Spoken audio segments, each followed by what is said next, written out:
Mwiriwe neza mwese mukomeje gukurikirana amakuru ndetse n'inkuru za Afrifame TV. Reka twizere ko muri hose mumeze neza kandi n'abatameze neza katwizere ko munaza kurushaho kumera neza. Umugore yateye umukasi umukunzi we aramwica bapfa isosi y'inyama.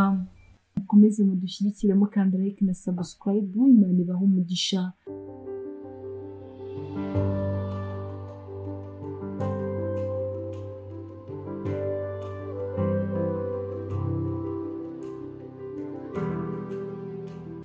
Umugore usanzwe akora akazi ko kogosha mu gihugu cya Ghana witwa Irda Asumani w'imyaka 27 yatawe muri yombi azira kwicisha umugabo we mukasi nyuma yo gupfa isosi y'inyama yari yatetse.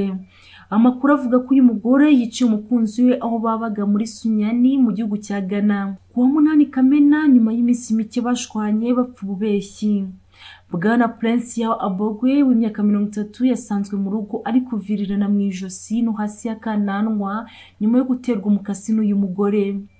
Abogwe waruzwi ku izina rya Engineer yari amaze imyaka 6 abana n'uyu mugore batashyingiranwe ndetse ngo bari bafitanye n'umwana.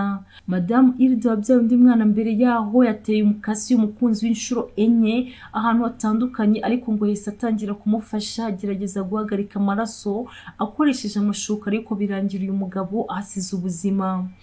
Amakuru yavuye muri polisi nuko ngo uyu mugore yarakajwe cyane nuko umugabo yanze kubasangira isosi y'inyama yarimo kurya, biramurakaza cyane niko kumujombagura uyu mukasi. Aba bantu ngo bari basanzwe babana nabi, umwe ashinja undi ubusambanyi ndetse uyu mugabo yashinjwaga ko afite undi mugore basambana.